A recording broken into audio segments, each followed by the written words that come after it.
The door's iron latch lay cold under a palm that was not mine, and my foot had already crossed the threshold, heel landing, weight rolling forward into a stride I never began. I stopped it. Or the body stopped, and I rode the halt down to stillness. The hand was wrong. Long fingers, a signet ring biting one knuckle, a white scar across the thumb I had no memory of earning. Somewhere behind the collarbone a name surfaced that the mouth knew before I did. Rain. The body answered to it. I did not. Then the room laid itself open in two pictures at once. The plain one, a low ceiling, a cot, a child asleep under wool with her fist tucked near her mouth. The true one, a lattice of stress threading the masonry overhead, faint red, the lines a load takes when it goes hunting for the floor. I read them before I chose to. 20 years of pressing my hands to failing concrete had made the grammar automatic. A hairline running with the mortar joint, a hinge forming where the lintel met the wall, the whole arch easing its weight onto one bad voussoir like a man settling onto a broken foot. The child breathed, slow, untroubled. The smallest of three I somehow already knew slept in this house, and her name came the way the cracks did, unasked and complete. Tilde. I understood none of it. Not the body, not the corridors my legs claimed to remember, not the strange certainty that these failures meant more than stone. The red threads fell exactly where a story would set its knives, over the sleeping girl, along the sill, across the door frame under my own hand. Faults dressed as fate. I had no word for that yet. What I had was the geometry, and the geometry does not lie. I knelt, Rain's heavy knees, Rain's slow joints, and laid my fingers against the wall below the cot, where the plaster read sound to the touch and screamed red to the eye. The stress wanted down. It always wants down. Give it a path, and it takes the nursery, the cot, the small fist near the mouth, all of it on the way to the ground. So I did what I have always done at a cracked footing. I counted the load paths. I found 3. Above the door, at the edge of sight where the overlay thinned to nothing, a shape burned that was not a fault. Numbers. Steady, red, ticking down a margin I had not been granted and could not refuse. 184 days until the house came down. I distrusted the numbers the way I distrusted any gauge I had not calibrated myself. A reading is a claim. Stone is testimony. So I made a fist and rapped the wall below the cot. 2 knuckles, a clean strike, the way you knock a column before you trust it to hold a roof. The return came back wrong. Not the flat, dead thud of sound masonry seated on bedrock, but a faint second note under the first. A hollow ring trailing off like a struck cask half empty. I knocked again, 3 feet left. The note shortened. Closer to the void there then. The red lattice over my head meant nothing yet. The sound meant everything. I worked outward from the cot in a slow grid, knuckle and ear, mapping the hollow by where the ring went thin. The numbers above the door kept their count, and I kept my back to them. They could wait. The mortar told the rest. I scraped a joint with my thumbnail, the strange, long thumb with its white scar, and it came away in a damp, gray crumb that smelled of wet cellar and something mineral under that, the cold breath of a stone face that has not seen sun. Limestone weeps when water moves behind it. This wept. I pressed the crumb between finger and thumb and felt it give like old cheese, and I knew the binder had been leaching for years, carried off by water that had found a path and kept it. Water needs a void to run in. A void under a keep is not a flag in a story. It is a cavity in karst dissolving upward through limestone, one wet winter at a time, and the masons who raised these walls had set their footings on a roof of rock with a room hollowing out beneath it. The rift was real, geology, not fate. I laid my palm flat to the plaster and held it there until the cold came up into the bones of a hand that was not mine. Through it I could almost feel the slow argument going on below, load pressing down, ground pulling away, the two refusing to agree. The overlay only drew what the rock already meant to do. It had not invented the danger. It had read it, the way I read it, faster. That changed the shape of the problem. If the red lattice told the truth here, hollow where it showed hollow, weeping where it showed weeping, that it might tell the truth everywhere, and a man could be forgiven for trusting it on sight and saving himself the kneeling. I would not. A gauge that is right 4 times will sell you the 5th lie at full price. I had buried that lesson with my daughter. I would not dig it up to misread it. The map could point. It could not be believed. Every line it drew over this house I would walk to, and knock, and smell, and scrape, before I let it move my hands. Because the day I trusted the picture over the stone was the day the stone killed someone while I admired the picture. Tilda stirred in the cot. Her fist had come loose from her mouth and lay open on the wool, fingers curled, and the small, even tide of her breathing went on under a ceiling I now knew was lying to her. The red over her held steady. I did not yet trust it. I would test it like all the rest, joint by joint, until I had proof in my own ears. I pushed up off Ryan's heavy knees and stood. The numbers above the door went on counting, indifferent, and I let them. They were a margin, not a master. I would survey the keep wall by wall, and mark only what the stone confirmed, and trust nothing I had not knocked on twice. Below my feet, the rock kept hollowing, patient, in no hurry at all. I went to find a candle and something to write with. "My lord wants the candle." Not a question. The girl in the passage held it out at the full reach of her arm, eyes on the floorboards, and the brass dish trembled enough to spill a bead of tallow before I closed my hand on it. She was gone before the wax cooled on my knuckle. A door latched somewhere ahead of me, soft and quick, the sound a house makes when it is emptying a room of people rather than filling one. I went down the corridor toward the stair. 2 more flinched.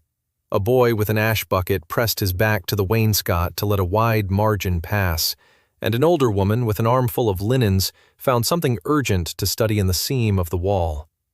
None of them met the eyes of the man whose body I wore. They knew Rain. I was learning him by their spines. In the great hall, the steward waited at the foot of the stair, and I marked him for the keeper of the place before he spoke. A ring of keys, a ledger under one arm, the way he stood square in the path like a king post taking the whole roof. "Halden," I said. The name surfaced from the body before I asked it to. "I need the cellars opened, every door under the keep, tonight." He did not move. "The cellars are locked, my lord, as my lord ordered them locked in the spring." "Then unlock them." "On whose word?" "Mine." I heard how thin it sounded under these rafters, in a voice that had never run a calculation in its life. Something crossed his face and settled. Not fear, the cleaner thing beneath it. Contempt, held correct and cold. "My lord will forgive me. The last man sent below on my lord's pleasure did not come up the same. The household keeps its keys until there is a reason a steward can write in a book." I had signed off on bridges. I had stood on a deck with the load tables buttoned in my coat and told 300 men where to stand, and they had stood there. Here my word weighed nothing. The understanding came in flat, the way cold water finds a boot. No shock, only the slow fact of the foot already wet. So I stopped spending the title. I spent the work. "There's water moving under the south footings," I said. "Has been for years. You can hear it if you knock, a second note under the first. I want to find where it runs before it finds the children's wing." For the first time he looked at me. Really looked. The way you check a tool you had written off as seized. "My lord does not knock on walls. This one does." He weighted on some private scale and found it light. The keys stayed at his belt. "I will send to the village for the mason in the morning," he said, a refusal dressed as a courtesy, and we both heard the cut in it.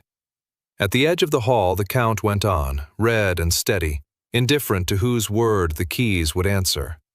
One door stood between me and the void under Tilda's cot, and it was held by a man braced all his life against the hand I now wore. What reason could I write in his book that he would believe from a mouth like this one? Footsteps came down the stair behind me, 3 sets, uneven, one quick, one measured, one small and dragging a half beat behind. I turned. The eldest reached the floor first and stopped 2 steps out, putting herself square between me and the others the way Halden had put himself between me and the keys. A king post has a sister, it seems. She held a shawl closed at her throat with one fist, and her chin was level, and she did not curtsy. "Orderly," the body offered. I let it. "My lord is awake late." Each word set down clean and cold, like coins counted onto a table she expected me to sweep.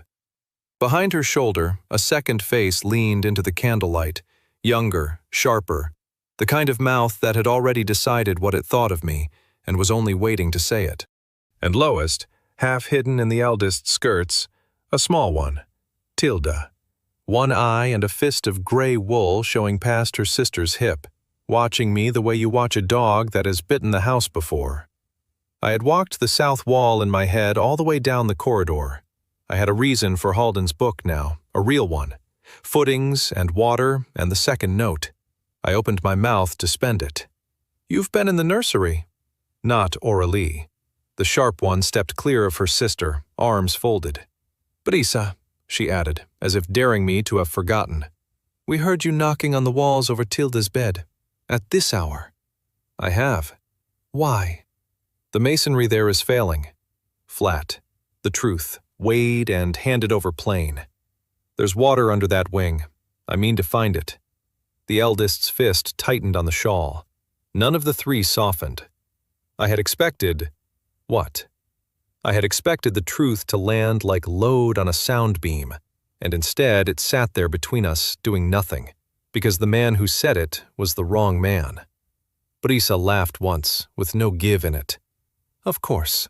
My lord climbs to the nursery in the dark, alone, to care for the stones." She let that hang.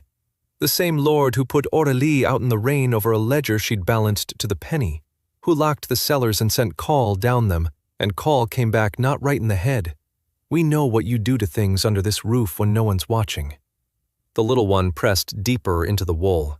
Aurelie's hand had come back without my seeing it, and folded over Tilda's, flat and steady, a beam taking weight. I could have shown them the leached joint. I could have made them knock. None of it would cross the ground their whole short lives had laid between us, and the worst of it was that the ground was sound. Rain had quarried it himself, year on year, and left them this exact distrust to stand on. "Believe what you've earned the right to believe," I said. "I'll mend the wall regardless. You'll keep away from her." Aurelie, low, final, drawing the small one half a step back toward the stair without taking her eyes off me. "Whatever you've started, you do it where I can see your hands." She gathered her sisters and went up, Brisa last, walking backward 2 steps to keep me in sight before she turned. The candle guttered in the draft of their leaving, and the dark above the hall held its locked door and its small, sleeping void and its count. I came back when the house had gone quiet, but for the watch candle on the stair, and I carried an oak post under one arm, a baluster pried from the disused gallery, dry, close-grained, sound. Aurelie's command was still in my ear. The wall would not keep till daylight to suit it. The nursery door stood ajar. Tilda slept on her side, fist near her mouth, one foot loose of the wool. Above the cot, the corbel held the crossbeam, and held it badly. In the plain picture, it was a gray stone bracket, scrolled at the lip, 3 winters of soot worked into the carving. In the true one, it ran red from the wall seat outward, the lattice crowding thickest where the load turned the corner of the stone. A hairline had opened there. I had chalked its head at dusk. It had crawled since. 2 fingers along the grain, exactly where the map set the next failure. And there was no shock in that, only a gauge proven right one more time. I set the post on the board over the joist, not the span. You carry weight to the bone, never the skin. Plumbed it by eye. The top fouled the corbel's underside by half a thumb, and I had no jack and no hour to cut. So I drove a wedge of the same oak into the gap with the heel of my hand, soft blow on soft blow, watching the child's breath, stopping when she stirred, starting when she settled. The wedge bit. The post took the line of thrust. I felt the load come off the cracked corner and run down the grain into my palms, into the floor, into the rock beneath. Cold, certain, a hand finally set under a falling thing. Then the wall shuddered.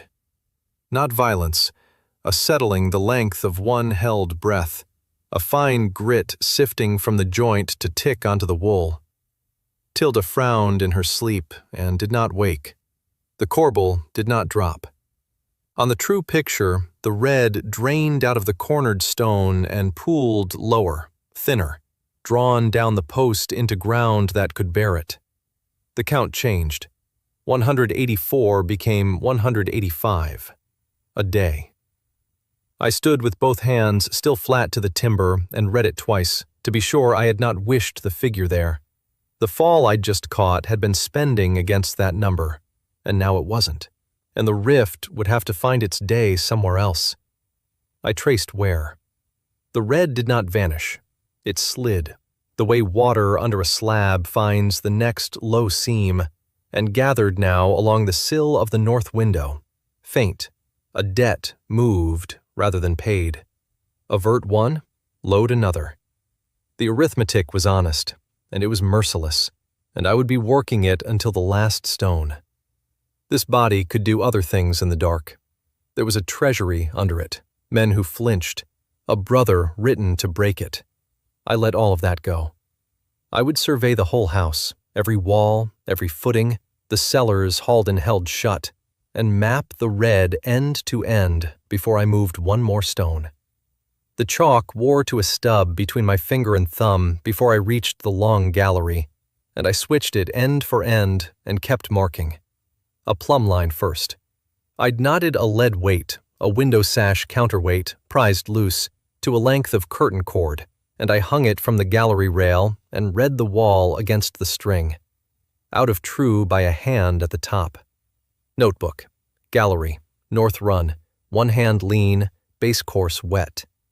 I wrote in the body's hand, which sloped where mine ran straight, and let it slope. The stories came back the way a report comes back once you've signed it. There was a feast on the upper balcony, the scene where the script broke rain in front of the whole court. So I went to find the balcony. It hung over the great hall on 6 stone corbels, scrolled like the nurseries, and in the plain picture they were sound. The true one ran them red from the wall seat out. I knocked the second from the left, hollow under a skin of lime. I scraped and the trowel came back with punk wood. The corbels were a fraud, stone facing nailed over a rotten oak core, and the script had meant to set 200 guests dancing on them. Notebook, load, catastrophic. Cause, rot, not malice. Down then. The locked cellars I left for Halden's key. The open stores I read floor to vault. The drains were the next flag. In the story, a flood took the lower stores and a child's death came of it, and I had braced for something theatrical. I found blocked clay. Roots and silt packed solid, the water with nowhere to go but up through the footings, the same water eating the rock from underneath. I crossed each grate in chalk and wrote its depth beside it. The anchors over the rift were the worst, and I had known they would be. Iron tie rods strapped the east range to its footings, driven generations back to pin the wall to bedrock, and the bedrock here was the karst roof, and the air down here sat on the tongue like salt and standing water. I drew a thumb along the nearest rod. The rust came away in a curl, and beneath it the iron had necked to half its bar, weeping orange where it entered the stone.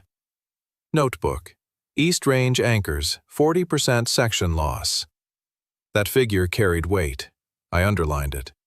A footfall on the cellar stair, soft. Aurélie. 3 steps down, no further, a shawl over her nightdress and Tilda's wooden horse forgotten in her fist. She watched my hands, the way she'd sworn to herself she would. "You're measuring the house," she said. Not a question. Every wall of it. She didn't come down and didn't climb back up. She stood and counted my marks across the dark, the chalk crosses pale on the wet stone, and I let her count them and said nothing more. By the gray hour I had filled 19 pages. I climbed to the cold loft over the East Range and laid the book open under the one dormer that gave light and read it through. Corbels, drains, anchors, the braced corner above the cot, the north sill where the load had slid. Set side by side, they were not a curse and not a plot. They were one fault, drawn through every page, climbing the house from the rock up. And the whole estate stood on my punch list now, end to end, each doomed scene reduced to a defect with a number beside it. A draft crawled out from under the locked cellar door, cold off standing water, and it carried iron and rot up the stair to where I waited. Halden had brought the key. He held it and did not turn it. "You swore you'd not go below the spring locks." His voice scraped. Call went below. Call didn't leave a light at the door. I laid my palm flat on the wood. Behind it, the cold breathed. "Open it. Stand here. If I don't climb back, you've lost nothing the house wasn't going to take anyway." The key turned hard, 3/4 of a rust-stiff round, and the door swung in on black and the smell of a flooded quarry. I went down with a horn lantern and the plumb cord still looped at my wrist. 6 steps, then water, flat, black, skinned with gray scum that broke where the light touched it. It took me to mid-shin and ran colder than the stair. The floor beneath was not stone. My boot pressed into silt the way it would into a tide flat, soft, giving, and somewhere under the silt, the rock had stopped being a floor at all.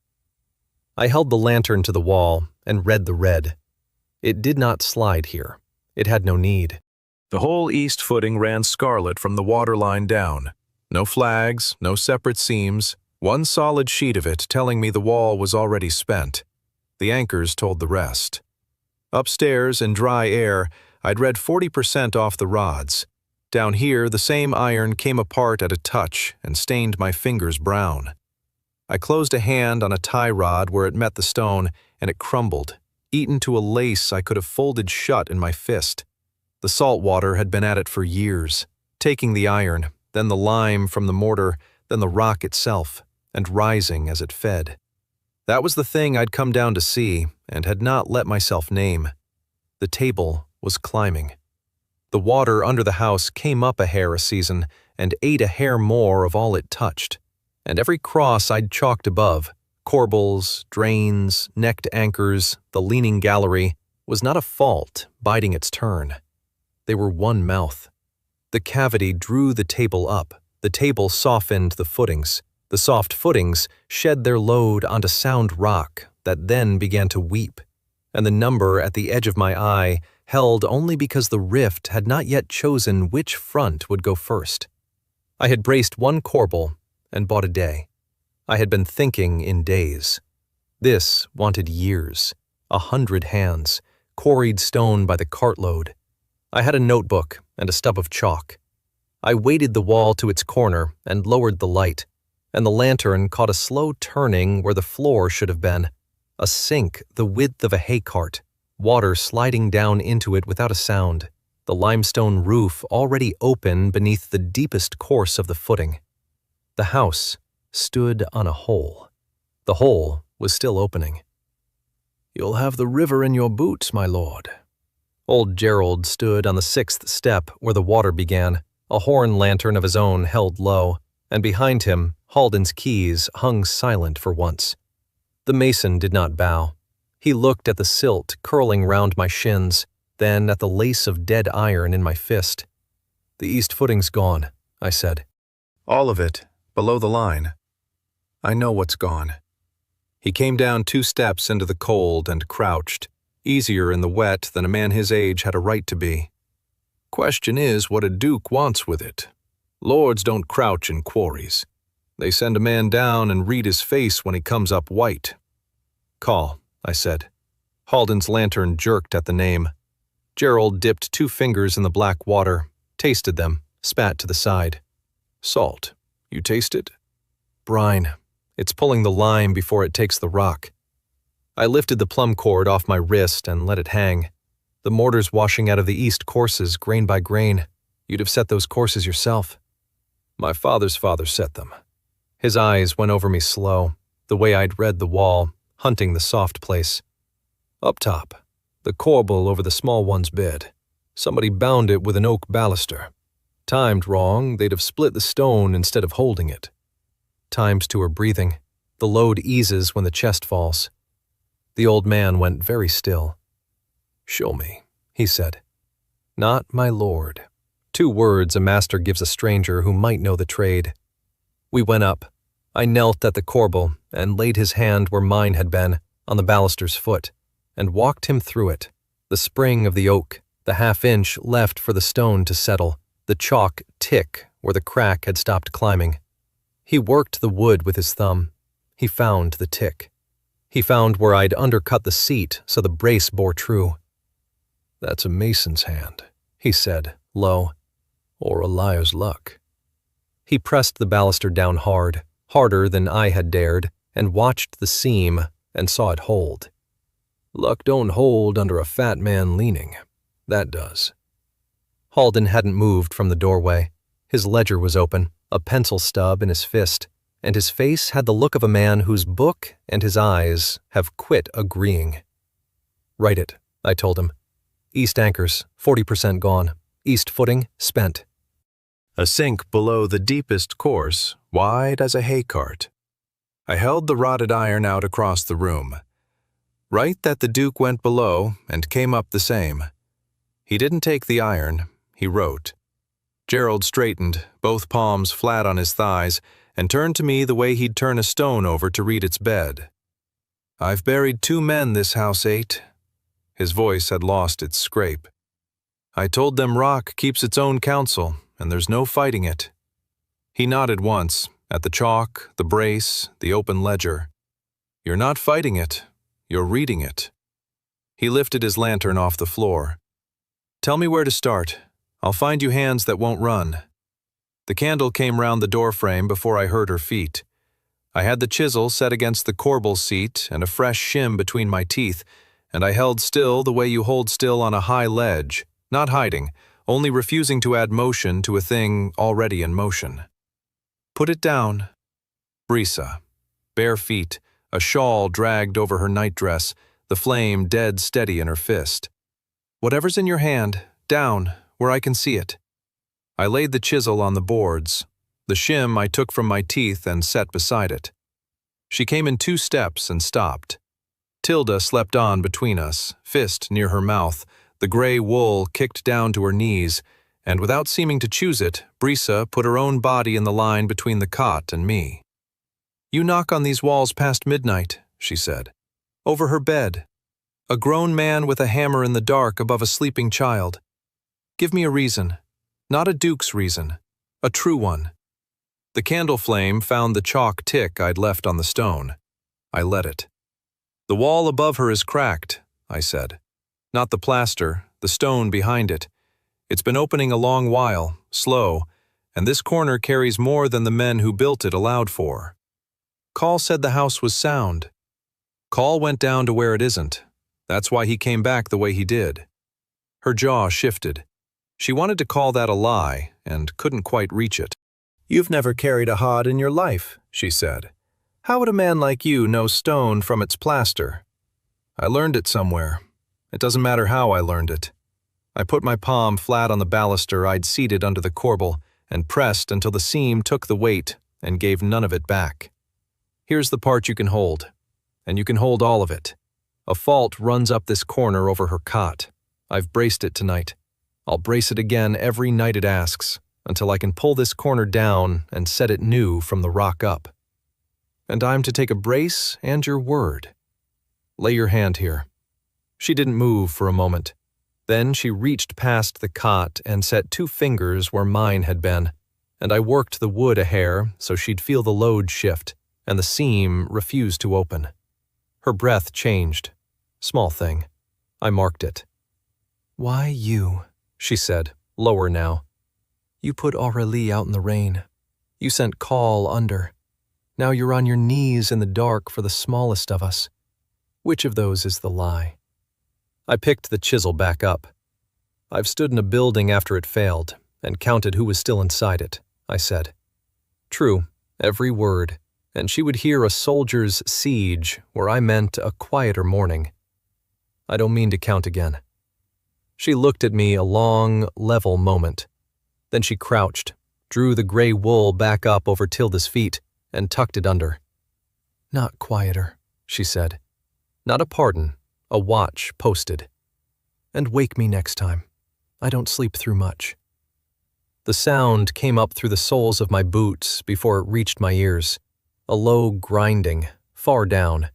The noise a millstone makes turning on grit. Then the floor took it. The water jug walked a finger's width across the washstand and stopped. A line of chalk dust sifted from the cornice. Down the corridor, a shelf gave up its pewter, and the cups came off one by one, a flat clatter, each ringing once on the boards. Tilda didn't wake. The gray wool stayed over her feet. I put my hand to the corbel seat. The brace held.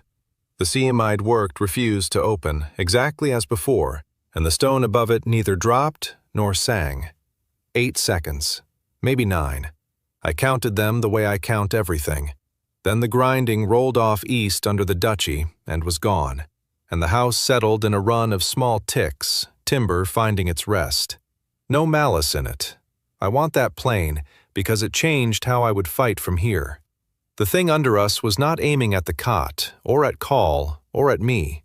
It was water and lime and time dissolving rock on its own clock, and the tremor was only the land turning in its sleep, not yet awake. Awake would be the day the count ran out. Gerald's lantern was already in the corridor when I came out, and he stood among the spilled cups, not gathering them, head tilted at the floor, waiting on a second wave. "That's the deep," he said. "Felt it in my back teeth." The stress map didn't ask my leave. It bloomed over the whole North Range at once, and it was not one fault now but a fistful. Red crawling the east gable, red pooling under the gallery posts, the kitchen drain gone a dull orange where the shaking had loosened its blockage and let the water find fresh seams. I read it the way I'd read a building with the dust still falling. 2 braces, Gerald, and a handful of hands that hadn't run. 1 back, 1 set of nights, and a count that bought days only where I spent the wood. The gable could wait a month. The gallery posts could not. I made myself say it. Leave the east gable. Leave it. His jaw set. There's the brewhouse under that wall. The brewhouse is barrels. The gallery is the only floor between the upper rooms and the cellar that's drinking the water. I touched the cold plaster where the red sat thickest, low and widening. Brace what carries people. Give up what carries beer. We can't hold the whole house, and if we try, we lose the parts that matter, holding the parts that don't. He looked at me a long moment, then nodded, slow, the way he'd nodded at the chalk. "You're choosing what to lose," he said. "I'm choosing what to keep. Same arithmetic. Run from the other end." He knew it. He picked up 1 cup, turned it in his fingers, set it back on the shelf. I went to the map again and walked the fronts one more time, posting them in my head. Hold, hold, let go, hold. And that was when the cold reached me, late the way it always does. Every brace I drove moved the load somewhere. The nursery red had already slid to the north sill. Tonight had not made the cavity larger. It had told me the cavity was ready, and the next stir would not knock first. I was not racing a crack. I was leading water through a house, room by room, choosing which ones it would be allowed to drown. The great doors took 4 men to open, and they opened on Leora.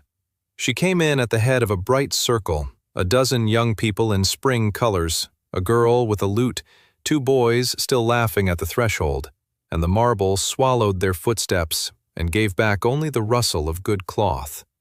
I stood at the side of the hall where the clerestory light fell short. I read the room the way I'd read a span, where the weight sat, where it wanted to go. It sat on her. Every face in the gallery turned the way water turns toward the lowest sill. She found me anyway. She'd been told the story before she ever reached the gates, and her eyes did the arithmetic. The Duke, the cruel one, the brother who put girls out in the rain. She had come expecting a villain at the bottom of the stairs.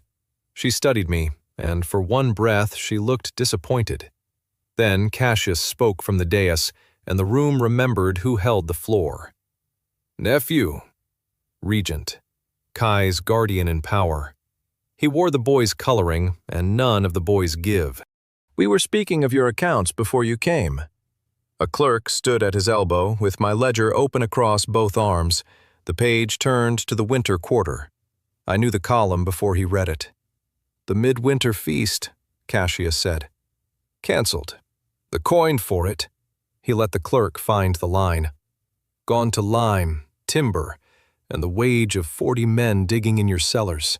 Lead pipe. Drains. He turned the last word over. Buttresses. Yes. Explain the drains to the court, Rain. I could give them the truth and watch them file it under madness, or lie and be a man they understood. I gave a measured part. The east footing is failing. Water under the house. If it isn't braced before autumn, the north range comes down, and the rooms above it with people still in them. The lute girl stopped tuning. Vere rose. The cannon, black on black, a thin silver chain at his throat, and the kind of stillness that costs other men effort. His Grace has read the date of his own house's ruin, he said, to the hall, not to me. Autumn, a precise season for a calamity God has not announced. He let it settle. Either the Duke has been given a calendar the Church has not, or he is building toward something, and wants 40 strong men and a reason to dig beneath his own walls. There it was, 2 readings off the same evidence, and both held weight. I'd watched inspectors do this to honest masons, take the man who shores a wall and ask him why he expected it to fall. I expected nothing, I said. I knocked, and the wall answered hollow. That isn't prophecy. It's a hammer. A hammer, Vere repeated, gentle, and a man who trusts it over feast days, over his regent's table, over the ordinary calendar of grief. He smiled without spending his eyes on it. Diligence is a virtue. This is something else. Leora watched me with a changed attention now, not the heroine measuring her villain, but a young woman hearing 2 powerful men decide a thing in front of her, and not yet knowing which way it would tip. Cassius closed the ledger himself. The clap of the boards was the loudest sound in the hall. Brace your house, nephew, if digging pleases you, he said. We will take an interest in what you find. He turned to his ward, opened a hand toward the long tables laid for her circle. The hall is yours. Be young in it. They moved toward the food, color and noise filling the cold floor. I bowed and turned to go, and felt the 2 of them watching the whole length of my walk to the door. Cassius counting the coin I'd spent, Vere counting something he had not yet named, 2 slow loads settling onto a beam that already carried a house. The girl with the lute went up first, and the rest of Leora's circle climbed after her onto the old viewing balcony. The deck my survey had flagged at 40%. The corbels Gerald had sistered with green oak 3 weeks gone. I had a cup in my hand I hadn't tasted. The map answered before I finished crossing the floor. Red ran the length of the balcony's underside, thin at the rail, thick where the stone brackets bit the wall, blooming as they climbed. I counted them anyway, because numbers are the only prayer I trust. 11, then 13. Bodies on a deck the masons of 3 generations back had built to hold a row of chairs and a lutenist who stayed still. They did not stay still. They crowded the rail to look down at Leora, and the live load slid outboard, off the wall, and onto the worst corbel, the one with the undercut seat Gerald had pressed and named a mason's hand. I set the cup on a passing tray and started for the wall beneath them. In the otome, this was the moment the floor opened, the cruel Duke's neglected house dropping a deck of laughing children onto marble, the heroine's circle broken on the stones, blood for the bright colors. I had read that page in the body's borrowed memory. I had also read the corbel with a hammer, and the hammer does not care what the page says. The lute started. Somewhere across the dark house, Tilda slept under a brace that held. Here the brace was green oak and one man's frame, and I went to it. Dust sifted from the joist before I reached the bracket. A hairline opened in the lime above the corbel seat, a wet hairline widening to a thread, and the oak prop Gerald had left as a raking shore took the shift and spoke. A long, fibrous groan, the sound wood makes deciding whether to hold. I got under it, set my shoulder into the prop's heel where it met the floor, and drove, knees bent, spine straight, the way you set against a thing that wants to move and must not. The deck dropped a finger's width onto the new timber. Dust came down my sleeve in a gray rope. Above me, 13 people froze at the groan, and the lute died on a half note. The corbel held the oak held my shoulder held the floor. I read it through my own bones. The seam at the seat did not run. The green oak crushed a hair and locked. The load found the wall again and stopped climbing. On the overlay, the red cooled along the underside, front by front, from the color of an open wound to the dull amber of a thing carrying its share and no more. The deck settled. It did not fall. It was never going to fall, not tonight, because 3 weeks ago, a careful old man had set new wood against old stone while no one watched. I felt it take. Then I felt the room. They were looking down. Every face that had turned toward Leora, as water turns to the lowest sill, had turned again, to the groan, to the dust, and down the length of the hall to the Duke of Rain, with his shoulder buried in a raking prop and a gray rope of plaster across his sleeve, holding up the floor their children stood on. The lute girl gripped the rail with both hands. One of the laughing boys had stopped laughing and gone the color of the marble. Leora stood directly below the deck, close enough that a falling beam would have found her, and she looked up at the floor that had not killed her, and then at me beneath it, and the arithmetic she had done at the door ran backward in her eyes and would not balance. Ver had come halfway to his feet. He was not looking at the balcony. He was looking at the prop, the seat, the line of force from the crowd's weight down through the oak to the man holding the heel, reading it the way I read it, and finding no charm in it, no prophecy, nothing he could file under the word he had chosen for me. Cassius set down his glass without a sound. I straightened off the prop, slow, letting the oak keep the load it had earned, and into the silence the lute girl said, to the whole hall, to her own white knuckles, "It held. The floor held." And the room heard her name a thing it had been told this man could not do. Numbers were the only language I still owned outright, and somewhere in this house, someone else had been writing in it. I followed the lamplight to the steward's room past midnight. The door stood open a hand's width. On the table, a ledger lay spread under a tallow stub burned to a thumb, and the columns ran back 4 years, not coin in and coin out, but a building coming apart, priced. Drains, East Range, cleared twice. Then a line struck through it. Cannot clear, collapsed. Tie rods, the long gallery, listed, costed, left unbought. Balcony, viewing. A figure, then a smaller figure, then nothing. The work cut down to what one woman could pay with the silver she had stopped serving dinner on. I read down the page the way I read a wall. Every front my map had bloomed red. She had found first with a pen. She had no overlay. She had a candle and arithmetic, and 4 years of nobody helping. Those are mine. Aurélie stood in the doorway with her shawl closed in one fist and her chin level, and she did not curtsy, and she did not come in until she had measured the distance between my hands and the book. I know, I said. I turned the ledger so the columns faced her. You found the drains before I did. You've been triaging this house alone. I have been keeping it standing. Her voice did not rise. Which is not the same as your hands on my sister's floor while the whole court watches you do it. I did not argue. I put a finger on the line where she'd crossed out the gallery tie rods. Why these, and not the drains? The shawl loosened 1/2 inch. Water in a cellar is slow, she said. A falling floor is not. I could buy one. You bought right. I said it the way you'd say a load path is sound. I'd have chosen the same.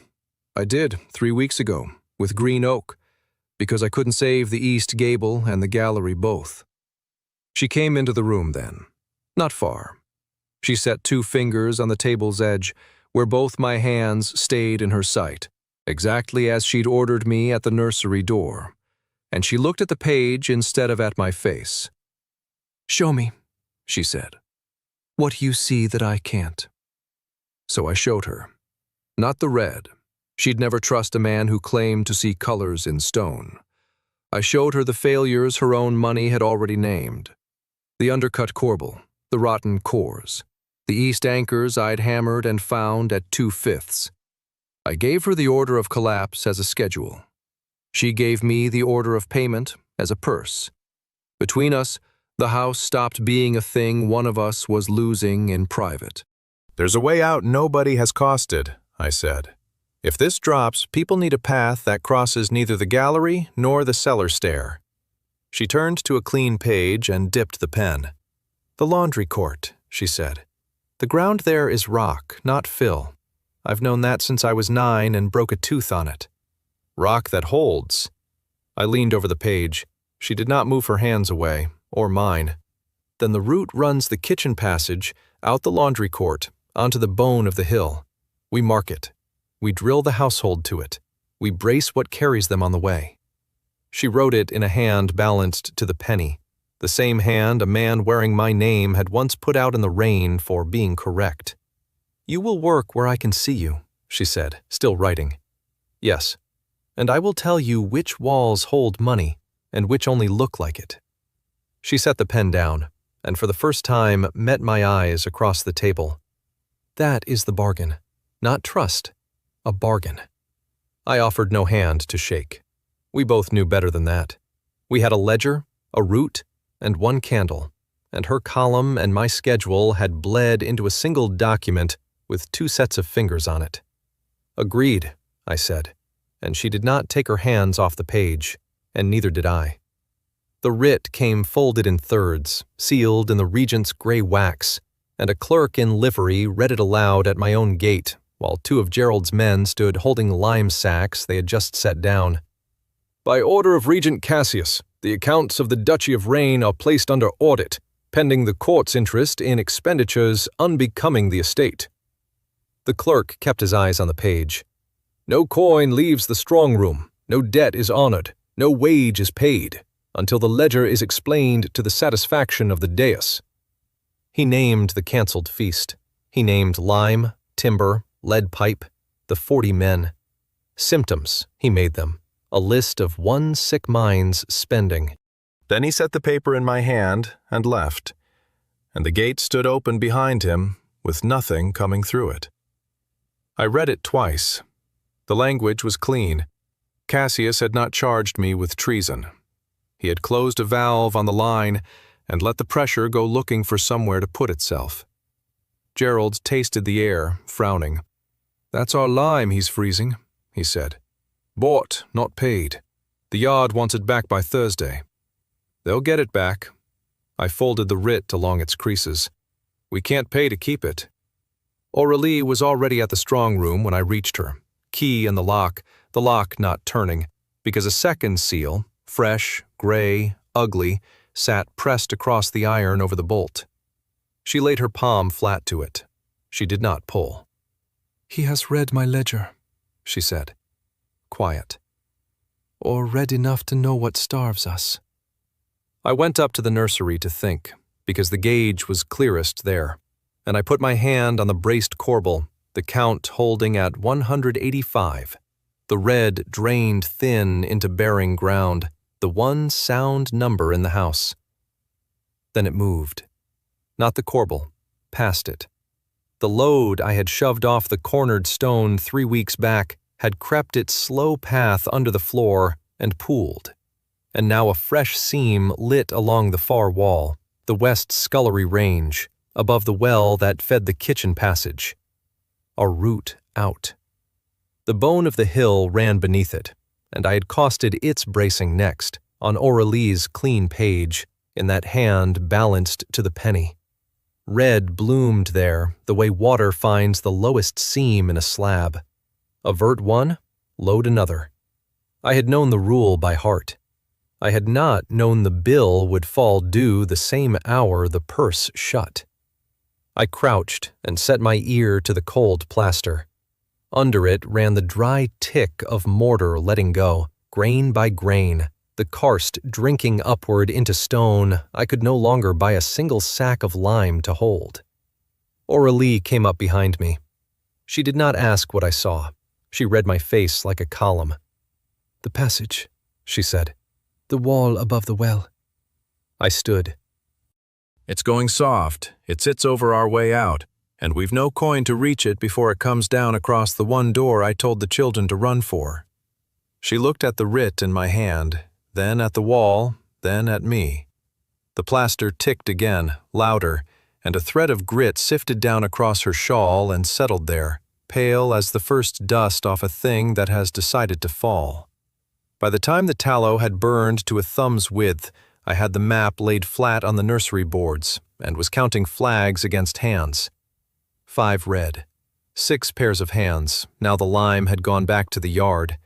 No coin to turn one into the other. I worked it the way I work any failing slab. Load, path, the cheapest brace that buys the most floor. The west scullery wall over the well kept the route open. That one carried children, so it kept its men. The east anchors held at 40 and would hold a week more. The balcony cores I had shored already. That left the chapel vault over the lower ward, red and climbing, and no hand free to lift toward it. I put my finger on it. Old groin work, church stone, the seam running up through the haunch where rib meets wall. The place of vault always lets go first. I had costed it. 2 cribs of timber, a day, 4 men. I had the day. I did not have the 4 men, nor the leave to set them on Verret's ground, and Verret's seal sat now beside Cassius's on every account that might have paid them. "Who's under it?" I asked. Aurelie did not look up from the ledger. "Almsfolk. The almoner feeds them in the lower ward at the noon bell. 20, some days more." The bell would ring within the hour. 1 runner. I could send him to clear the ward, or send him to drill the household on the well route I still had a prayer of holding. I had walked the chapel that morning and read no live tick in its stone, slow red, a day or 2 of grace by the gauge. The well wall had ticked under my ear before dawn. I chose the wall. I marked the chapel flag with the small cross that means abandoned, and the chalk dragged with a sound like a fingernail down slate, and I hated the steadiness of my own hand. "Send Brisa to drill the kitchen passage," I said. "Now." Aurelie's pen stopped. "And the chapel?"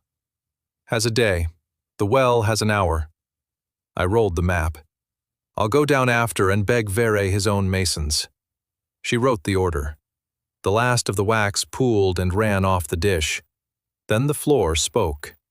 It came up through my heels first, that long, low grinding, the land turning over in its sleep.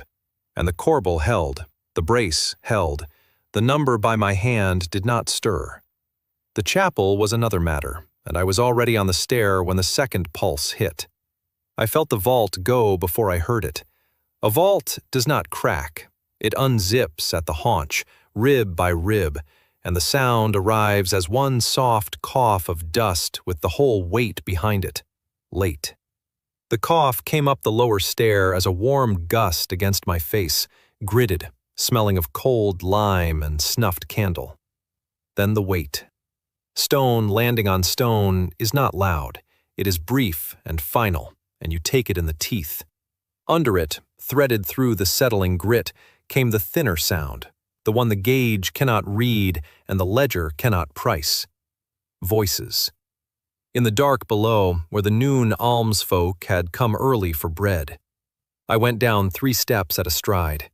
Dust stood in the stairwell thick as quarry fog, and the lamp at the foot still burned, its light falling across a slope of broken groinstone, the rib I had named on paper, now a snapped white bone laid over the rubble. Someone screamed a name into the grit, and I went down into it with both hands open and nothing in them to give. Both knees down in the rubble, I read the slope with my palms before my eyes would clear it. The dust came down in sheets. Where the lamp reached, broken groinstone lay in a fan, and the rib I had named on paper had fallen whole and jammed across 2 others, and that, the way it bridged, was the only mercy in the pile. A rib that lands flat kills. A rib that lands and catches leaves a pocket. I put my ear to the stone. Under the tick of settling grit ran a smaller sound, high and shallow, the breath of something too frightened to scream right. Here! I lifted the loose stuff away in armfuls, careful of the slab canted above, reading where its weight ran. Gerald, lamp close. Don't touch the long rib. He came down the slope on his heels and held the light exactly where I pointed and nowhere else. The pocket opened a hand's width. Inside it, gray wool, a fist. A wooden horse caught in the fist, one carved ear snapped off clean. Tilda. Don't pull her, Gerald said. He had buried 2 men this house ate, and he knew what I knew. That stone's holding the lot. One voussoir stood on its corner over her, and the whole slope leaned into it, and if I dragged her free, the load would find the gap and close it. I read the path. Weight ran down the snapped rib, jumped to the standing stone, sank from there into the floor. Take the voussoir, and the slope came after. Crib first. Always crib first. The pew, I said. The broken end. Bring it. He dragged it down. I set the splintered end under the leaning slab, found the floor with the foot of it, and it was too long by a hand. No time to cut. I jammed a wedge of broken stone beneath the heel and drove it with the flat of my palm until the timber bit and the slab settled its weight onto wood instead of onto a child. The floor groaned. Far off, the land turned over in its sleep again, the long grind I felt in my teeth before I heard it. Faster, Gerald said, quiet. I got the second crib in minutes, a length of fallen rafter under the rib's snapped shoulder, and choked it, and felt the load come off the voussoir grain by grain onto 2 sticks of wood I had no right to trust. Now her. I reached into the pocket. Tilda, I have you. Don't kick. She did not answer. Her hand closed on my wrist with the whole of her small strength, the broken horse pressed between her palm and my skin, and I drew her out along the floor an inch at a time while Gerald held the lamp and his breath. The aftershock came as she cleared the slab. I rolled with her under me, and the crib took the pulse, the wedge skipped, the pew end shrieked against stone, and held. The slope settled the width of a fingernail and stopped. On wood, where I had asked it to stop. Then a different quiet, the kind that means the load has found its rest. She was breathing, a graze down one cheek, grit packed in her hair, the fist still shut tight. I pried it open. 3 legs and a body. The 4th leg and the ear lay somewhere in the rubble, with the people I had not reached. How many were under it? My voice came out level, which I hated. Gerald looked at the silent length of the pile past the lamp's edge, and he did not lie to me. Not all came up, my lord. I carried her into the light. Her fist had found my collar and would not give it back, the maimed horse riding hard against my throat the whole stair up, and I climbed it, counting the dead I had costed onto the wrong side of a chalk line. In the other life, my daughter slept with both fists thrown above her head, surrendered the way only the unguarded sleep, and on the bad nights, I stood in her doorway and read the ceiling for the fault I already knew ran through it, and let the arithmetic promise me years. We did not get years. I had been exact about the wrong building. The stair opened into daylight and a press of people, and Aurelie came out of them with her skirts caught up in both hands, running, her face the color of the dust. Tilda. Just the name. She held out her arms. The child would not let go of my collar. The maimed horse dug its 3 legs into my throat, and her fist had taken a seam of my shirt and locked on it with that whole small fury. And I bent to set her into her sister's reach, and found I could not open my own hand from her back. Brisa was there too, both palms hovering, not touching, the way you stand near a brace you do not yet trust. My lord, Aurelie said, you can give her to me. I knew that. I had the instruction clear. Lower the load, pass it to the new support, step clear. I had done it 1,000 times to stone. My arms stayed shut around the weight of a 4-year-old, as if a chalk had skipped its seat. A sound came up out of me that I had not authorized. Low, ugly, once. Then again, and my hands were shaking now where they had not shaken under the slab, where they had driven the wedge true on the count. And that was the part I could not read, that the steadiness had spent itself entirely on the work and left nothing over to keep the rest of me standing. I had one of these, I said. The level had gone out of my voice. Before. I read every wall in that house and missed the one that mattered, and the floor took her while I slept on the math. Aurelie did not flinch from it. She set one hand in Tilda's grit-packed hair and one on my forearm, and held both at once, anchoring 2 loads. This one came up, she said. This one came up. My thumb found the broken stub where the horse's 4th leg had been, and I costed the rest. I drew the line that left them under it, and I will draw it again tomorrow with the same hand. I know, she said. You'll draw it. Then you'll come down after and dig. Tilda's grip eased by a finger. I felt it go the way you feel a slab settle onto timber, the weight coming off you grain by grain into something built to take it. And I let Aurelie lift her free, the gray wool, the 3-legged horse, all of it, up and out of my arms. I stood with my hands open and empty and good for nothing, the dust drying on my face in tracks I had not felt myself cut. And at last, I let the old thing have its name. Not duty, not a debt owed to the dead, but the flat refusal of a man who had already buried 1 child to write a second into the column marked acceptable. Which cellars, my lord? Name them, and I'll have them open before the lamps are lit.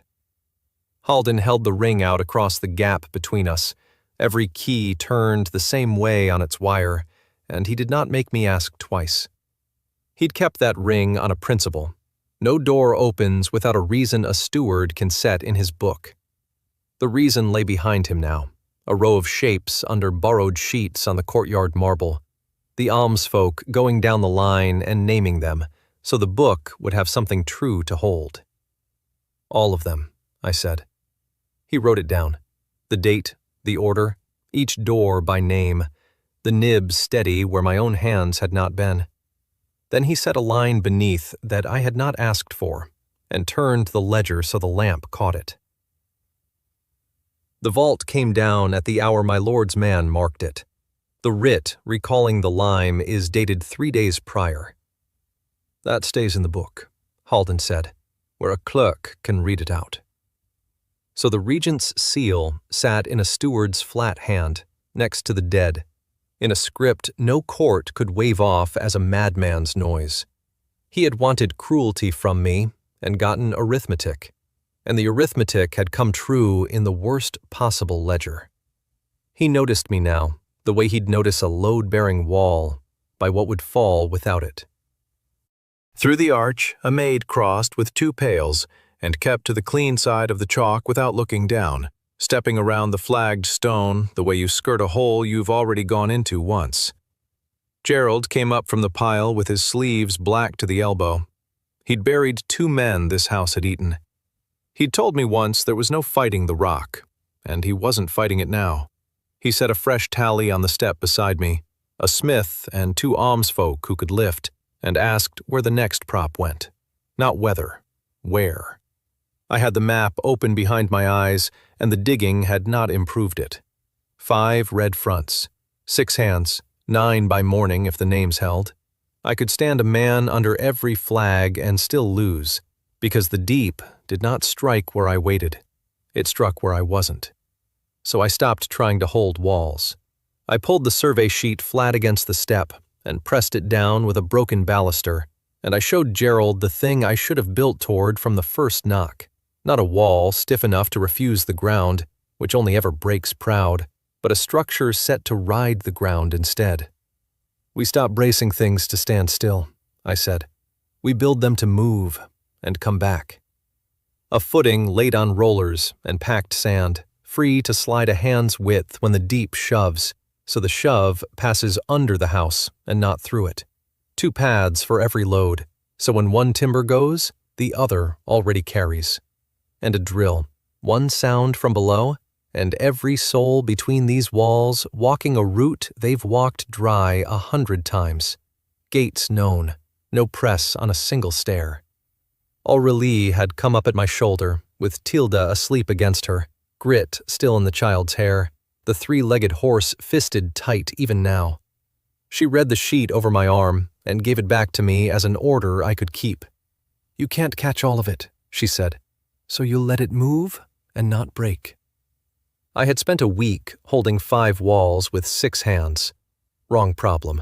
I would teach the whole duchy to bend and let the rift spend itself against something that gave. By the second morning, the laundry court rang like a quarry. Picks bit the fill packed against the keep's footing, and the gang cut a trench a spade wide and a man deep around 3 sides until they struck the gray rock Aurelie had broken a tooth on at 9, so the house stood on its own bone with a hand's width of air and loose gravel between it and the ground that meant to drag it down. We were cutting the keep loose. Let the shove pass under it and not through. I walked the line on my knees with the survey sheet folded to a palm, fingers in the cold gravel, reading each length against the map. The red along the footing did not cool. It thinned. That was enough to dig by. Halden ran the books at a plank table set across 2 barrels, every barrow of spoil tallied, every man's name and hours in the same flat hand that had written the vault's hour beside the dead. He paid in bread, and the Duke's silver both. The candlesticks and the plate Aurelie had stopped serving on weighed out by the ounce to a tinker who asked no questions. No door he could not open now. He opened all of them. Water next. The drains we could not clear we left for dead, and instead the carters cut an open channel from the long gallery downspouts clear across the kitchen garden to the old fish pond, so the rain that had fed the cavity for 40 years ran off the hill instead of into it. Starve the rift of water, and the stone dissolves slower. Not stopped, slowed. I would take slow. A tanner from the lower town stood at the garden wall with his cap balled in his fist, a man who'd have crossed the square sooner than tip it to Duke Rain a month back. He looked at me, and at the channel, and asked where to put his shovel. I pointed. He spat on his hands and dug. The name had not changed. The thing the name did had. Then the safe core. We gutted the nursery wing down to its frame and built it back as the one room I meant to win. Footing on packed sand and oak rollers, free to slide a hand's width and come home. Every beam doubled so 2 timbers carried where one had stood. The corbel I'd braced that first night, now one rib of a cage made to flex and not snap proud. Brisa kept the watch on its door, posted once to catch me out, kept now to hold the children behind it. Aurélie walked the wing at dusk with a candle and her ledger, and she did the thing no survey could do for me, laid her palm flat to each wall and told me which held coin behind the plaster and which only looked like it. So I spent timber where the house was honest and let the liars fall. My hands where she could see them, her 4 years of arithmetic where I could finally use them. By week's end, there were 30 hands where there had been 6, runners posted at every gate, and a drill the household walked twice a day, kitchen passage, laundry court, out onto the rock, until a scullery girl could find the door in the dark with her eyes shut. The map still burned 5 red fronts. I had stopped trying to stand on all of them. The duchy was learning to bend, and the rift could spend itself against something that gave. The rope ran from the children's door out to the bare rock, hemp the thickness of my thumb, a knot tied fat at every threshold so a hand could count what the eyes could not. Tilda learned it after dark. Dark was when the deep had come for her. The first nights, she kept Brisa's skirt twisted in one fist and her eyes wide. By the 4th, she let the skirt go. By the 6th, she asked for the blindfold herself, a strip of the gray wool, folded twice, and tied it on with the broken horse pushed up her sleeve and her free hand laid flat to the line. 1. The kitchen door, its hinge packed with tallow, silent. She had it by the knot, not the sound. 2. Past the cold hearth. 3. The laundry threshold under her bare soles. I walked a pace behind with the lantern and said nothing. The route was hers to own. At the 4th knot, she stopped. Her fingers worked the hemp twice and found no door where her count said a door should be, and her breath went short and high, the small, ragged sound a child makes before the bigger one. My hand came up to take her shoulder. Old habit, catch the failure, hold the wall. Brisa's hand came up faster. She had spent a month putting her body between this body and the cot's, and here in the dark, her arm flew toward the girl the way it always had, then stopped, palm open, an inch off Tilda's back. Not to pull her clear of me, to steady her if she fell, and no sooner. "Count again," Brisa said. "From 3. Tilda's jaw set under the wool. 3. Her hand walked back along the rope to the fat knot she knew. 4. She had skipped the storeroom door. She found it now, leaned it open with her shoulder, and the count came right. The high breath dropped to an ordinary one. Brisa lowered her arm. She looked at me across the child's bound head, and for the first time she did not look away first. We came out onto the rock the masons had cut bare, cold night air off the open hill, the diverted water running somewhere below in its new channel. Tilda dragged the wool off her eyes and blinked at the lantern.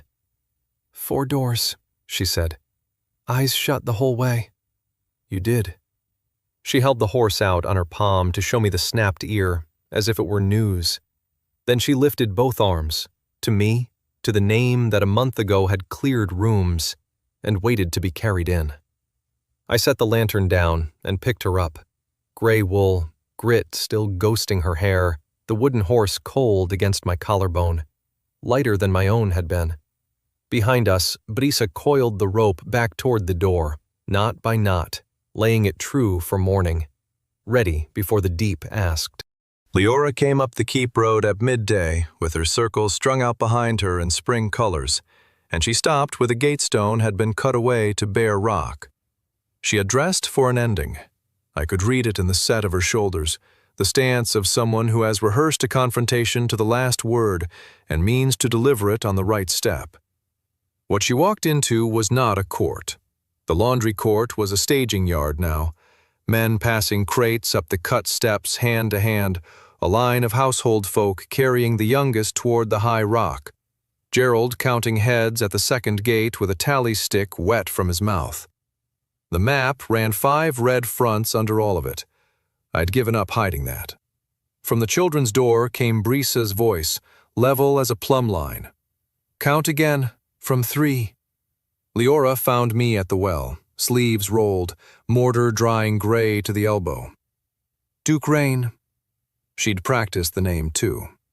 The lute went quiet behind her. 2 of the boys hung at the threshold, still half laughing, not yet across it. "You came up the South Road," I said. "Did you cross the new channel?" It knocked her off her count. "There was water, running where the field road used to be. We put it there. It was eating the keep from underneath." I wiped my hands down my thigh. "You noticed it. Most walk straight over." She reached for her speech and found the first line did not fit the room. She tried it anyway. "They told me what you are, that you broke the lower town, that you let the chapel fall on the people kneeling in it." "The chapel fell because the rock under it dissolved," I said. "I read it a day late. People died for that day. I keep that count myself. I won't fight you for it." That was the sentence meant to draw blood, and it had nothing to set its teeth into. She looked for the villain at the bottom of the stairs, the one she'd been promised at the gates of her own story. Her eyes went past me instead, to the children strung along the steps, to Brisa's hand hovering an inch off a small back, to Aurelie working the wing wall with her candle, palm flat, telling honest stone from plaster. I lifted a coil of the marked rope and held it out to her. "I have more frightened people than hands. The high rock holds them when the ground moves, and the ground will move before autumn. You brought 12. 12 can carry the ones who can't walk themselves up." Her mouth opened on the word she'd carried the whole road. Villain. It found no surface. The script she'd been handed, heroine, and a man on the lowest stair to defeat, came apart between her fingers, and there was nothing under it but masons and rope and a falling hill. For a breath, she stood like someone set down in the wrong room of a house she thought she knew. Then she turned to her circle. "Put the lute down," she told the girl. "Mark, Tomas, the steps, smallest first." The boys stopped laughing at the threshold and crossed it. She took the rope from my hand. Her fingers found the first fat knot and counted it without being told, the way Tilda had, the way everyone did who stayed past the gate. "What do I call the high rock?" she said. Not a challenge, a question about the work. "The safe core." I pointed up the cut steps. "Knot by knot, and don't let go of the line for anyone." She went up after the children, and the duel she had carried up the road stayed behind her on the wet stones, with no one left in the yard to fight it. The bucket rope hung dead straight, and then a tremor walked up the hemp, too fine to see, the kind you feel in the teeth before the palm. I closed 2 fingers on it, held. Far down the shaft, the water had quit slapping the stone and gone flat, listening. Wrong note. The diverted channel behind the wing wall had run one steady hush for 9 days while it learned its new bed, and now the pitch had dropped half a tone, the way a river lowers its voice when something below opens it more room than it asked for. I came off the well. Under the yard, the red was not where I had left it last night. The 5 fronts I had been nursing toward autumn had started moving on their own clock, the east footing deepening to the color of an open wound, the gallery posts pooling, and a new seam crawling out from under the laundry court that I had not drawn yesterday and had no shore standing under today. Half the cribbing lay as timber on the ground, not timber in the wall. The raking shores for the gallery leaned in their lashings, set, unwedged. I had told her before autumn because the cavity dissolved on a 4-year arithmetic, and my plan held 4 months. The rock had not been shown the plan. "Gerald." I did not lift my voice much. He looked up from the tally stick, wet at his lip. "Off the gate. Wedges into the gallery shores, every one. Don't true them, just bite them home." He read my face ahead of the words and was already moving, calling 2 men down off the crate line behind him. I went to the children's door. Brisa stood inside it, hand an inch off Tilda's back, mouth shaping a count, and she met my eyes over the small heads, and the count stopped. "How long?" she said. It started. Flat, because flat carried furthest. Not autumn. Now, or near enough to spend, like now. She wasted nothing on disbelief. Her thumb had already found the marked rope coiled on its peg. The ones who can't walk go up first, carried to the top, handed off, the rest on the line, knot by knot. Leora's 12 are above you. Pass the small ones up to her hands. I crouched to Tilda's height. The wooden horse with the snapped ear pressed cold against my jaw, and she watched me with her chin set in the way that meant she had counted the doors already. "Arms up," I told her. "Fast, the same as the dark." She lifted them without asking the name this time, and I took her under the arms. The floor changed while I had her halfway off her feet.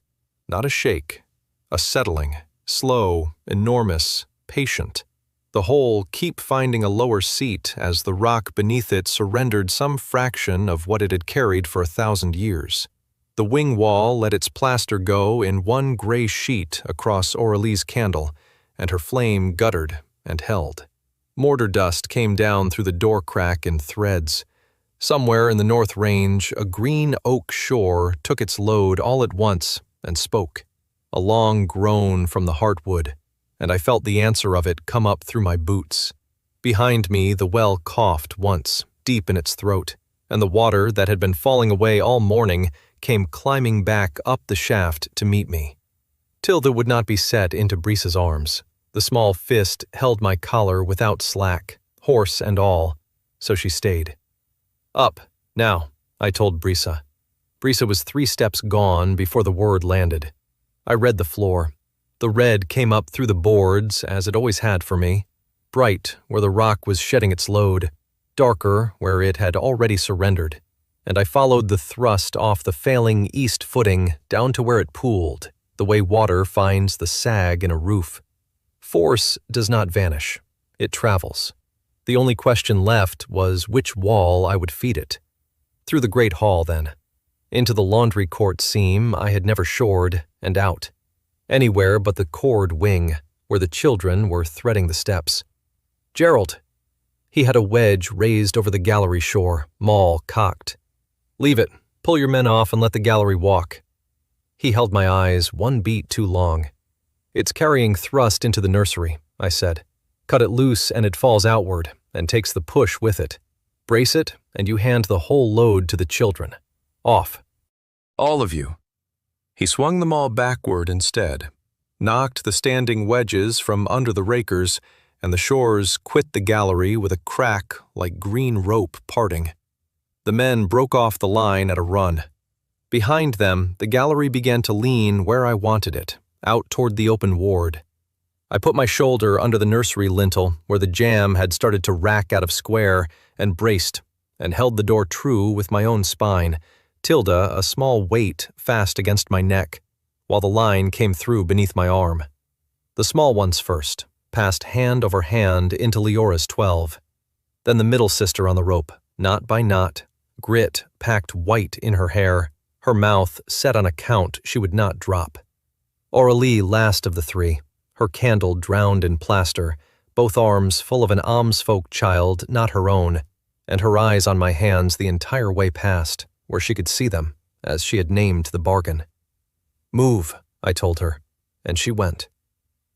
The keep paid the rock what it owed. The east footing failed first, and the hall came after it, and the thrust ran exactly down the channel I had cut for it, through the dying wall, into the unshored court, out, and the laundry range folded into its own footprint with a long, flat roar, and a fist of dust that climbed the steps and turned the lamps to dull coins. The lintel kicked against my back. Stone walked over my boots. I held the frame square by main strength, while the cord wing settled onto its lower seat, slow and enormous, the sliding core riding the rock down a hand's width and stopping plumb, the children's floor above it never once breaking line.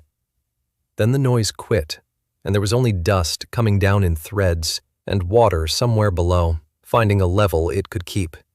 I climbed up last, into gray light and the cold off the river, Tilda still fast at my collar, and counted what stood at the top. The middle sister sat against the parapet, knees drawn up, breathing through her teeth. Aurelie stood over her with the borrowed child on her hip and looked at the hole where the keep had been, and did not weep, and did not thank me, which was its own kind of accounts kept honest. Then she shifted the borrowed child to one arm and reached, and the small fist made the crossing it had refused below, horse and all, from my collar to her sister's shoulder, given up only at the top, and only to her own. 3 of them. Up, breathing, in the wind off the water. The 3-legged horse turned its one ear toward me like a question already answered. I caught the snapped ear between 2 fingers and held on. Light came up the river, the color of dirty tin, then the color of weak tea, and laid itself flat over the ward where a keep had stood the night before. Dust still hung in the low places. It did not fall so much as drift, the way smoke settles on water once the fire under it has gone out. The ground spoke again, short, the kind I had stopped fearing. A settling cough in the east footing, the rock finding a seat it meant to keep. I felt it come up through the parapet into the soles of my boots and read it plain. Not the start of something, only the tail of it, the last of the load paid down in small coin. Aftershocks would run for days. I knew the shape of them already, each one smaller, each one further from the wound, the rift drawing down the worst of its debt, and then going quiet under the duchy with the patience of deep water.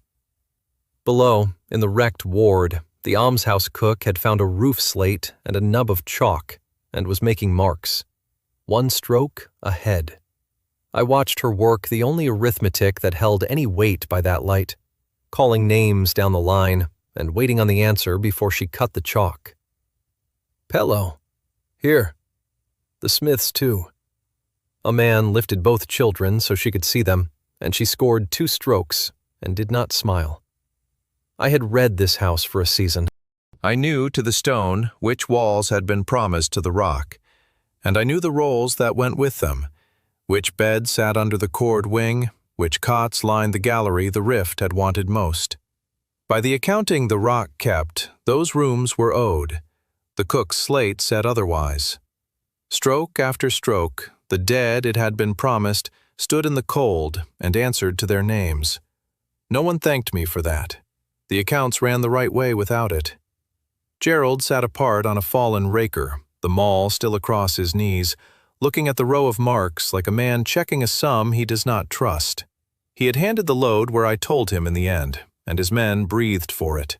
He would carry that and the wedge both, and the carrying was his to do. Aurélie came along the parapet with the borrowed almsfolk child asleep on her shoulder, and stopped where she could see my hands, as the bargain had always run. She looked at the slate, then at me. You knew the count before she started. Not a question. I knew which walls were owed. The count is hers. She let that stand. The middle sister had her color back by inches, grit still white in her hair, and she reached without looking and took 2 fistfuls of Tilda's coat to keep her off the drop. The 3-legged horse hung from the small fist by 1 snapped ear. The chalk went on. Down in the gray, the cook called the last of the almshouse names and got her answers, and a heron lifted off the flooded court and beat upriver, unhurried, as though nothing here concerned it. I made my own tally and kept it short. The keep was gone. The footing had found its seat and would hold. 3 sisters above the water, 1 borrowed child asleep, and a yard full of marks where the rock had been promised silence, every one of them still drawing breath in the wind off the river. Lord Aubin. The regent will hear you now. Canon Vere came up the stair before his own voice had finished with it, robe gone black to the knee with river, a cold censer swinging from 1 fist, 2 clerks behind him holding a writ already sealed in green wax. They had waited a drowned ward to reach a man on a parapet. That alone told me the shape of the thing before he unrolled a word of it. Come down, he said. There are words to set in order. I kept my boots where they stood. The middle sister had 2 fistfuls of Tilda's coat and her own back to the open court. and I meant to keep myself between that drop and the three of them for as long as a churchman wanted to talk. Ver spread the writ on the wet stone and pinned the curling corner under his thumb. The prophecy of the drowned lintel. A hand to hold the river ward when the earth unseats it. His thumbnail tapped a line of red script. The chapter has read the night against the text. It fits, my lord, to the word. It doesn't. The nearer clerk stepped in, smooth as oiled brass. The Regency will name you warden of this ward by the autumn assize. The chapter will name you the hand foretold. A coronet follows. The people below saw you carry their children up a broken stair. Give them a saint to have carried them. And should the coronet not suit, Ver said, gentler now, which was worse, there is the other reading. You held this keep a holy house, and you walked it for a season, fingering its walls like a tradesman pricing slate. Pride, a profaning. But the man who profaned the stone went down into it, and bore the least of these out of the dark, and the chapter calls that penance accepted. Repentance, my lord. We can write you forgiven. 2 stories on 1 sheet of vellum, and I was the load-bearing wall in both. I crouched and put my palm flat to the parapet, not for them, for the habit of it, the rock still settling its small accounts in my wrist bones, the east footing seated and holding, the debt paid down to copper. Then I stood. Hear how it actually went, I said. The old masons cut the north footing thin to save lime, and the rift carried that debt under the duchy for 200 years and called it in last night. The keep came down because the stone was owed and the ground collected. I read where the wall was weakest, and I told Gerald to drive his wedge there, so the fall ran into the rubble court and not across the gallery cots. That is the whole of it. A man measured a load and aimed a collapse. Vera's mouth opened on scripture and found nothing the right size for it. No hand was foretold, I went on. No keep was holy that the masons didn't lie about. There was a fault, and it obeyed weight and time, and it did not read your text or care that you'd written it. You want a miracle because a miracle has an author. This had only a footing. The dead that should be dead, Vera said, and his voice had thinned. By any natural reckoning, that wing took its sleepers down with it. They answer to the cook's slate. If not the prophecy, what stood them in the cold? Arithmetic, I said. I knew which beds sat under the cord wing, and I had them moved a week ago, and told the warden it was damp. It was not damp. It was the crack I'd been watching widen in the second course. You can write that down if you like. It won't make a saint, and it won't make a sinner. It makes a man who counted the courses and didn't hide what he saw behind a hanging. The clerk tried once more. The seal turned up to catch the tin-colored light. A name endures, my lord. Stone does not. Below us, the cook scored another stroke and called another name into the wind, and Tilda's 3-legged horse swung from her fist by its one snapped ear, and the middle sister breathed easier by a degree I could measure. That was the only ledger I trusted. Take both stories back down the stair, I said. I'll not wear the crown, and I'll not be redeemed for fixing a wall. Strike my name off the vellum, and leave the slate to the woman keeping it. Halden unrolled the warden's ledger on the trestle and pinned its corners with 2 river stones and Gerald's wedge, the iron still chalk gray at the lip from the night's work. Under it lay the load reports, quarry tallies, course counts, the weight of every roof in the ward set down in a steward's cramped hand, and never once read by a man who could feel what the figures owed. I read them now. Boot flat to the floorboards, the river working somewhere beneath us in increments too small to name. Here, I put a finger on the south granary. 3 courses of rubble fill where the drawing calls for dressed stone. Someone saved lime. It held through the night, Halden said. It held because the load ran east. The next slip won't be kind enough to run the same way. Gerald sat with the maul across his knees, turning a splinter of oak between 2 fingers. He had driven the wedge where I told him, and his men had walked away breathing, and the weight of having aimed a fall did not leave a man's hands quickly. He set the splinter down. "You'll mark the war. We'll open it." Not me. Not only me. I drew the ledger toward him. "I'll be dead before this fault is. Faults don't end. They sit down and wait, and they keep a longer account than any of us." Halden's jaw tightened. "Then what stands the ward when you're gone?" So I told him what I'd been turning over since the parapet. Not a warden, not a saint with a coronet and a green seal, a roster.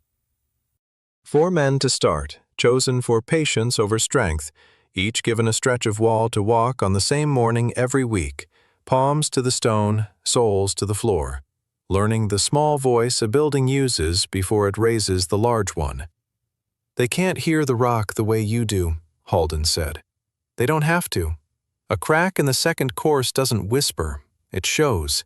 Width and wear and whether it grows between one walking and the next." I spread my hand on the trestle, the grain cool under it. Teach a man to measure a gap with a copper wire and write the number down. The wire doesn't need a gift. It needs someone who comes back on the day he said he would. Gerald picked up the wedge and weighed it. "And when the number grows? Then you bring that and your men, and we move the cots before the fill remembers it was a lie." I tapped the granary line again. "We start there, then the mill, then the long dormitory. Every span gets a day and a name. The day it's missed, it isn't damp we blame. It's us." Halden was already reaching for a fresh leaf, ruling a column with the side of his thumbnail. He understood ledgers. That was the whole of why I'd wanted him at the table. The miracle they'd tried to write me into yesterday would last a generation in a song. A schedule in a steward's hand, walked by ordinary men with copper wire, would outlast the song by 200 years if anyone kept the book. Through the doorway, the middle sister had Tilda on the step, mending the snapped ear of the 3-legged horse with a twist of waxed thread, her tongue between her teeth, while Aurelie counted river stones into rows on the sill and watched my hands out of habit. They would sleep in this ward. That fixed the figure I was solving for and left no room to round it down. "Write the first walking for the morning after next," I said, "and every morning after, until the wire tells us the ground has shifted, and then sooner." Halden dipped the quill. "The rift below us paid down its copper, patient, unhurried, owed nothing yet, and owing nothing back, and we would be there to read it when it stirred, with the wire and the book, and a day no man was allowed to miss." The new lime over the nursery door had cured to the color of old bone, and I set my palm flat against it out of habit, the way I had pressed 100 walls that were lying to me about how long they meant to stand. It gave back nothing. No warmth of strain under the skin, no red working up through the mortar where stone admits it is carrying more than it was cut for. I held my hand there and waited for the lie. The wall only held. Over this lintel the count I had carried since the keep came down, days at first, then a number of hours I never let past my teeth, had stopped being a number at all. Not run out. Cleared, the way a fever breaks in the small hours and leaves a child merely sleeping. I read it twice more through my boots, because a man does not trust good news the first time. The floorboards sat quiet on their joists. The shored wall stood plumb. The fill we had cut out and packed honest, carrying the weight it was given and asking for nothing back.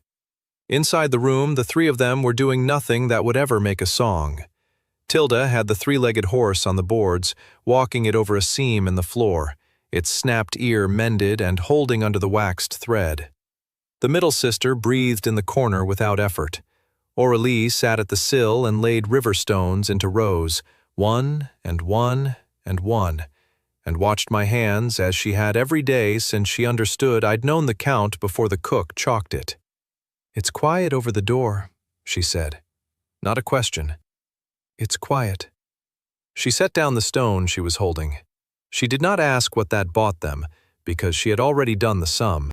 They would have written me into the vellum as something with a coronet, the foretold hand, a brother to the drowned, a man a prophecy had spent 200 years waiting to name. I let the wall stand under my palm and felt how far that was from true. I had moved some cots. I had aimed a fall into a rubble court and read a footing right by a margin no one would ever see. And that was the whole of the figure, and it balanced. The one who held the load. Nothing in the song fit that, and I was glad of it. Then, far under the floor, at the edge of everything I could feel, a thread woke. A hairline. West of the granary, past the mill, out where the rift kept its longer account, a thin red whisper at the limit of the reed, no wider than a wet hair laid against the dark. It was not coming tonight. It would not come for years. It only let me know it was there, that the copper wire would find it on some walking far ahead, and that a patient man with a book would set down its width and come back on the day he'd said. I took my hand off the door. Behind me, O'Hali began a second row of stones, counting under her breath, and I left the count to her and went to find Halden, because the first walking was the morning after next, and the granary would not measure itself.